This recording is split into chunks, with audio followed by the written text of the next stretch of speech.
Pada zaman dahulu kala, di sebuah dusun terpencil di daerah Nanggro, Aceh Darussalam, hiduplah seorang janda bersama seorang anak laki-lakinya yang bernama Banta Berensyah. Banta Berensyah seorang anak yang rajin dan mahir bermain suling. Kedua ibu dan anak itu tinggal di sebuah gubuk bambu yang beratapkan ilalang dan beralaskan dedaunan kering dengan kondisi hampir roboh. Kala hujan turun, air dengan leluasa masuk ke dalamnya. Bangunan gubuk itu benar-benar tidak layak huni lagi. Namun apa hendak dibuat? Jangankan biaya untuk memperbaiki gubuk itu. Untuk makan sehari-hari pun mereka kesulitan. Untuk bertahan hidup, ibu dan anak itu menampi sekam di sebuah kincir padi milik saudaranya yang bernama Jakub. Jakub adalah saudagar kaya di dusun itu. Namun, ia terkenal sangat kikir, loba, dan tamak. Segala perbuatannya selalu diperhitungkan untuk mendapatkan keuntungan sendiri. Terkadang ia hanya mengupahi ibu Banta Berensyah dengan segenggam atau 2 genggam beras. Beras itu hanya cukup dimakan sehari oleh janda itu bersama anaknya. Pada suatu hari, janda itu berangkat sendirian ke tempat kincir padi tanpa ditemani Banta Berensyah, karena sedang sakit. Betapa kecewanya ia saat tiba di tempat itu. Tak seorang pun yang menumbuk padi. Dengan begitu, tentu ia tidak dapat menampi sekam dan memperoleh upah beras. Dengan perasaan kecewa dan sedih, perempuan parubaya itu kembali ke gubuknya. Setibanya di gubuk, ia langsung menghampiri anak sematawayangnya yang sedang terbaring lemas. Wajah anak itu tampak pucat dan tubuhnya menggigil, karena sejak pagi perutnya belum terisi sedikit pun makanan. "Ibu, Banta lapar," rengek Banta Berensyah. Janda itu hanya terdiam sambil menatap lembut anaknya. Sebenarnya, hati kecilnya teriris-iris mendengar rengekan putranya itu. Namun, ia tidak bisa berbuat apa-apa, karena tidak ada sama sekali makanan yang tersisa. Hanya ada segelas air putih yang berada di samping anaknya. Dengan perlahan, ia meraih gelas itu dan mengulurkannya ke mulut Banta Berensyah. Seteguk demi seteguk Banta Berensyah meminum air dari gelas itu sebagai pengganti makanan untuk menghilangkan rasa laparnya. Setelah meminum air itu, Banta Berensyah merasa tubuhnya sedikit mendapat tambahan tenaga. Dengan penuh kasih sayang, ia menatap wajah ibunya. Lalu, perlahan-lahan ia bangkit dari tidurnya seraya mengusap air mata bening yang keluar dari kelopak mata ibunya. "Kenapa ibu menangis?" tanya Banta Berensyah dengan suara pelan. Mulut perempuan parubaya itu belum bisa berucap apa-apa. Dengan mata berkaca-kaca, ia hanya menghela nafas panjang. Banta Berensyah pun menatap lebih dalam ke arah mata ibunya. Sebenarnya, ia mengerti alasan kenapa ibunya menangis. "Bu, Banta tahu mengapa ibu meneteskan air mata. Ibu menangis karena sedih tidak memperoleh upah hari ini," ungkap Banta Berensyah. "Sudahlah, Bu, Banta tahu. Ibu sudah berusaha keras mencari nafkah agar kita bisa makan. Barangkali nasib baik belum berpihak kepada kita," bujuknya. Mendengar ucapan Banta Berensyah, perempuan parubaya itu tersentak. Ia tidak pernah mengira sebelumnya jika anak sematawayangnya, yang selama ini dianggapnya masih kecil itu, ternyata pikirannya sudah cukup dewasa. Dengan perasaan bahagia, ia merangkul tubuh putranya sambil meneteskan air mata. Perasaan bahagia itu seolah-olah telah menghapus segala kepedihan dan kelelahan batin yang selama ini membebani hidupnya. "Banta, anakku, ibu bangga sekali mempunyai anak sepertimu. Ibu sangat sayang kepadamu, anakku," ucap ibu Banta Berensyah dengan perasaan haru. Kasih sayang dan perhatian ibunya itu benar-benar memberi semangat baru kepada Banta Berensyah. Tubuhnya yang lemas, tiba-tiba kembali bertenaga. Ia kemudian menatap wajah ibunya yang tampak pucat. Ia sadar bahwa saat ini ibunya pasti sedang lapar. Oleh karena itu, ia meminta izin kepada ibunya hendak pergi ke rumah pamannya, Jakub, untuk meminta beras. Namun, ibunya mencegahnya, karena ia telah memahami perangai saudaranya yang kikir itu. "Jangan, anakku, bukankah kamu tahu sendiri kalau pamanmu itu sangat perhitungan? Ia tentu tidak akan memberimu beras sebelum kamu bekerja," ujar ibu Banta Berensyah. "Banta mengerti, Bu, tapi, apa salahnya jika kita mencobanya dulu? Barangkali paman akan merasa iba melihat keadaan kita," kata Banta Berensyah. Berkali-kali ibunya mencegahnya, namun Banta Berensyah tetap bersikeras ingin pergi ke rumah pamannya. Akhirnya, Perempuan yang telah melahirkannya itu pun memberi izin. Maka berangkatlah Banta Berensyah ke rumah pamannya. Saat ia masuk ke pekarangan rumah, tiba-tiba terdengar suara keras membentaknya. Suara itu tak lain adalah suara pamannya. "Hai, anak orang miskin, jangan mengemis di sini. Hardik saudagar kaya itu. Paman, kasihanilah kami, berikanlah kami segenggam beras. Kami lapar," iba Banta Berensyah. "Ah, persetan dengan keadaanmu itu. Kalian lapar atau mati sekalian pun aku tidak peduli." Saudagar itu kembali menghardiknya dengan kata-kata yang lebih kasar lagi. Betapa kecewa dan sakitnya hati Banta Berensyah. Bukannya beras yang diperoleh dari pamannya, melainkan cacian dan makian. Ia pun pulang ke rumahnya dengan perasaan sedih dan kesal. Tak terasa, air matanya menetes membasahi kedua pipinya. Dalam perjalanan pulang, Banta Berensyah mendengar kabar dari seorang warga bahwa raja di sebuah negeri yang letaknya tidak berapa jauh dari dusunnya akan mengadakan sayembara. Raja negeri itu mempunyai seorang putri yang cantik jelita nan rupawan. Ia bagaikan bidadari yang menghimpun semua pesona lahir dan batin. Kulitnya sangat halus, putih, dan bersih. Saking putihnya, kulit putri itu seolah-olah tembus pandang. Jika ia menelan makanan, seolah-olah makanan itu tampak lewat di tenggorokannya. Itulah sebabnya ia diberi nama Putri Terus Mata. Setiap pemuda yang melihat kecantikannya pasti akan tergelitik hasratnya untuk mempersuntingnya. Sudah banyak pangeran yang datang meminangnya, namun belum satu pun pinangan yang diterima. Putri Terus Mata akan menerima lamaran bagi siapa saja yang sanggup mencarikannya pakaian yang terbuat dari emas dan suasa. Mendengar kabar itu, Banta Berensyah timbul keinginannya untuk mengadu untung. Ia berharap dengan menikah dengan sang putri, hidupnya akan menjadi lebih baik. Siapa tahu ia bernasib baik, pikirnya. Ia pun bergegas pulang ke gubuknya untuk menemui ibunya. Setibanya di gubuk, ia langsung duduk di dekat ibunya. Sambil mendekatkan wajahnya yang sedikit pucat karena lapar, Banta Berensyah menyampaikan perihal hasratnya mengikuti sayembara tersebut kepada ibunya. Ia berusaha membujuk ibunya agar keinginannya dikabulkan. "Bu, Banta sangat sayang dan ingin terus hidup di samping ibu. Ibu telah berusaha memberikan yang terbaik untuk Banta. Kini Banta hampir beranjak dewasa. Saatnya Banta harus bekerja keras memberikan yang terbaik untuk ibu. Jika ibu merestui niat tulus ini, izinkanlah Banta merantau untuk mengubah nasib hidup kita," pinta Banta Berensyah. Perempuan parubaya itu tak mampu lagi menyembunyikan kekagumannya kepada anak semata wayangnya itu. Ia pun memeluk erat Banta dengan penuh kasih sayang. "Banta, anakku, kamu adalah anak yang berbakti kepada orang tua.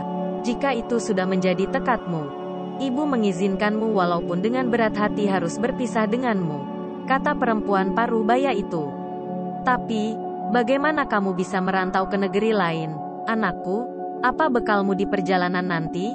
Jangankan untuk ongkos kapal dan bekal, untuk makan sehari-hari pun kita tidak punya," tambahnya.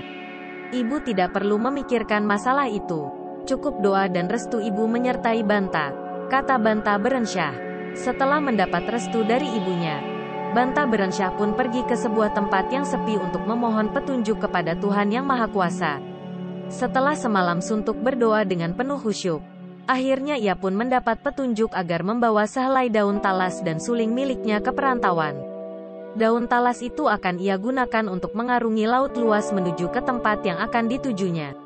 Sedangkan suling itu akan ia gunakan untuk menghibur para tukang tenun untuk membayar biaya kain emas dan suasa yang dia perlukan. Keesokan harinya, usai berpamitan kepada ibunya, Banta Berensyah pun pergi ke rumah pamannya, Jakub. Ia bermaksud meminta tumpangan di kapal pamannya yang akan berlayar ke negeri lain. Setibanya di sana, ia kembali dibentak oleh pamannya. "Ada apa lagi kamu kemari? Hai anak malas," seru sang paman. "Paman, bolehkah Ananda ikut berlayar sampai ke tengah laut?" pinta Banta Berensyah. Jakub tersentak mendengar permintaan aneh dari Banta Berensyah. Ia berpikir bahwa keponakannya itu akan bunuh diri di tengah laut. Dengan senang hati, ia pun mengizinkannya. Ia merasa hidupnya akan aman jika anak itu telah mati, karena tidak akan lagi datang meminta-minta kepadanya. Akhirnya, Banta Berensyah pun ikut berlayar bersama pamannya. Begitu kapal yang mereka tumpangi tiba di tengah-tengah samudra, Banta meminta kepada pamannya agar menurunkannya dari kapal. Paman, perjalanan Nanda bersama paman cukup sampai di sini. Tolong turunkan Nanda dari kapal ini, pinta Banta Betensyah. Saudagar kaya itu pun segera memerintahkan anak buahnya untuk menurunkan Banta ke laut. Namun sebelum diturunkan, Banta mengeluarkan lipatan daun talas yang disembunyikan di balik pakaiannya. Kemudian ia membuka lipatan daun talas itu seraya duduk bersila di atasnya. Melihat kelakuan Banta itu, Jakub menertawainya. Ha, ha, ha, dasar anak bodoh, hardik saudagar kaya itu.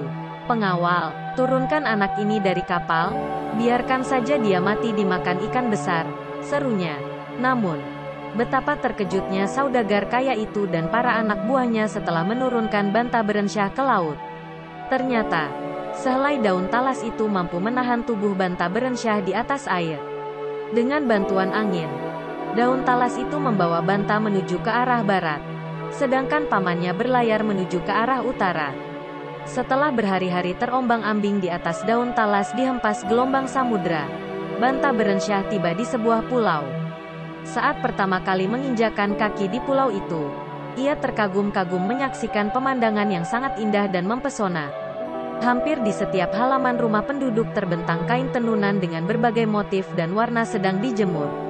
Rupanya, hampir seluruh penduduk di pulau itu adalah tukang tenun. Banta pun mampir ke salah satu rumah penduduk untuk menanyakan kain emas dan suasa yang sedang dicarinya. Namun, penghuni rumah itu tidak memiliki jenis kain tersebut. Ia pun pindah ke rumah tukang tenun di sebelahnya. Dan ternyata si pemilik rumah itu juga tidak memilikinya. Berhari-hari ia berkeliling kampung dan memasuki rumah penduduk satu persatu. Namun kain yang dicarinya belum juga ia temukan. Tinggal satu rumah lagi yang belum ia masuki, yaitu rumah kepala kampung yang juga tukang tenun. Tok, tok, tok, tanda seru, permisi. Tuan, seru Banta Berensyah setelah mengetuk pintu rumah kepala kampung itu. Beberapa saat kemudian, seorang laki-laki parubaya membuka pintu dan mempersilahkannya masuk ke dalam rumah. Ada yang bisa kubantu, anak muda? Tanya kampung itu bertanya. Setelah memperkenalkan diri dan menceritakan asal-usulnya, Banta pun menyampaikan maksud kedatangannya. Maaf, Tuan, kedatangan saya kemari ingin mencari kain tenun yang terbuat dari emas dan suasa. Jika Tuan memilikinya, bolehkah saya membelinya? Pinta Banta Berensyah. Kepala kampung itu tersentak kaget mendengar permintaan Banta. Apalagi setelah melihat penampilan Banta yang sangat sederhana itu. Hai, Banta, dengan apa kamu bisa membayar kain emas dan suasa itu? Apakah kamu mempunyai uang yang cukup untuk membayarnya? Maaf, Tuan, saya memang tidak mampu membayarnya dengan uang. Tapi, jika Tuan berkenan, bolehkah saya membayarnya dengan lagu? Pinta Banta Berensyah seraya mengeluarkan sulingnya. Melihat keteguhan hati Banta Berensyah hendak memiliki kain tenun tersebut, kepala kampung itu kembali bertanya kepadanya. Banta, kalau boleh saya tahu, kenapa kamu sangat menginginkan kain itu? Banta pun menceritakan alasannya sehingga ia harus berjuang untuk mendapatkan kain tersebut. Karena iba mendengar cerita Banta, akhirnya kepala kampung itu memenuhi permintaannya. Dengan keahliannya, Banta pun memainkan sulingnya dengan lagu-lagu yang merdu. Kepala kampung itu benar-benar terbuai menikmati senandung lagu yang dibawakan Banta. Setelah puas menikmatinya, ia pun memberikan kain emas dan suasa miliknya kepada Banta. Kamu sangat mahir bermain suling, Banta. Kamu pantas mendapatkan kain emas dan suasa ini, ujar kepala kampung itu. Terima kasih, Tuan. Banta sangat berhutang budi kepada Tuan. Banta akan selalu mengingat semua kebaikan hati Tuan, kata Banta. Setelah mendapatkan kain emas dan suasa tersebut, Banta pun meninggalkan pulau itu. Ia berlayar mengarungi lautan luas menuju ke kampung halamannya dengan menggunakan daun talas saktinya. Hati anak muda itu sangat gembira. Ia tidak sabar lagi ingin menyampaikan berita gembira itu kepada ibunya dan segera mempersembahkan kain emas dan suasa itu kepada putri Terusmata. Namun, nasib malang menimpa Banta. Ketika sampai di tengah laut, ia bertemu dan ikut dengan kapal Jakub yang baru saja pulang berlayar dari negeri lain. Saat ia berada di atas kapal itu, kain emas dan suasa yang diperolehnya dengan susah payah dirampas oleh Jakub. Setelah kainnya dirampas, ia dibuang ke laut. Dengan perasaan bangga, Jakub membawa pulang kain tersebut untuk mempersunting putri Terusmata. Sementara itu, Banta yang hanyut terbawa arus gelombang laut terdampar di sebuah pantai dan ditemukan oleh sepasang suami istri yang sedang mencari kerang. Sepasang suami istri itu pun membawanya pulang dan mengangkatnya sebagai anak. Setelah beberapa lama tinggal bersama kedua orang tua angkatnya tersebut, Banta pun memohon diri untuk kembali ke kampung halamannya menemui ibunya dengan menggunakan daun talas saktinya.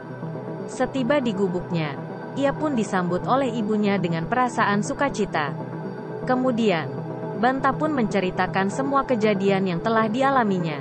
Maafkan Banta, Bu, sebenarnya Banta telah berhasil mendapatkan kain emas dan suasa itu. Tetapi Paman Jakub merampasnya. Banta bercerita kepada ibunya dengan perasaan kecewa. Sudahlah, anakku, ibu mengerti perasaanmu. Barangkali belum nasibmu mempersunting putri raja, ujar ibunya. Tapi, Bu, Banta harus mendapatkan kembali kain emas dan suasa itu dari Paman. Kain itu milik Banta, kata Banta dengan tekad keras. Semuanya sudah terlambat. Anakku, sahut ibunya. Apa maksud ibu berkata begitu? Tanya Banta penasaran. Ketahuilah, anakku, pamanmu memang sungguh beruntung. Saat ini, pesta perkawinannya dengan putri raja sedang dilangsungkan di istana, ungkap ibunya. Tanpa berpikir panjang, Banta segera berpamitan kepada ibunya lalu bergegas menuju ke tempat pesta itu dilaksanakan. Namun, setibanya di kerumunan pesta yang berlangsung meriah itu, Banta tidak dapat berbuat apa-apa.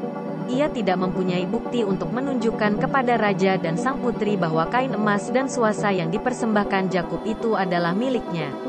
Sejenak, ia menengadahkan kedua tangannya berdoa meminta pertolongan kepada Tuhan Yang Maha Kuasa. Begitu ia selesai berdoa, tiba-tiba datanglah seekor burung elang terbang berputar-putar di atas keramaian pesta sambil berbunyi. Klik, klik, klik. Kain emas dan suasa itu milik Banta Berensyah. Klik, klik, klik. Kain emas dan suasa itu milik Banta Berensyah. Demikian bunyi elang itu berulang-ulang. Mendengar bunyi elang itu, seisi istana menjadi gempar. Suasana pesta yang meriah itu seketika menjadi hening. Bunyi elang itu pun semakin jelas terdengar. Akhirnya, Raja dan Putri Terusmata menyadari bahwa Jakub adalah orang serakah yang telah merampas milik orang lain. Sementara itu Jakub yang sedang di pelaminan mulai gelisah dan wajahnya pucat. Karena tidak tahan lagi menahan rasa malu dan takut mendapat hukuman dari raja, Jakub melarikan diri melalui jendela. Namun, saat akan meloncat, kakinya tersandung di jendela sehingga ia pun jatuh tersungkur ke tanah hingga tewas seketika. Setelah peristiwa itu, Banta Berensyah pun dinikahkan dengan Putri Terusmata. Pesta pernikahan mereka dilangsungkan selama 7 hari 7 malam dengan sangat meriah. Tidak berapa lama setelah mereka menikah, raja yang merasa dirinya sudah tua menyerahkan jabatannya kepada Banta Berensyah. Banta Berensyah pun mengajak ibunya untuk tinggal bersamanya di istana. Akhirnya, mereka pun hidup berbahagia bersama seluruh keluarga istana.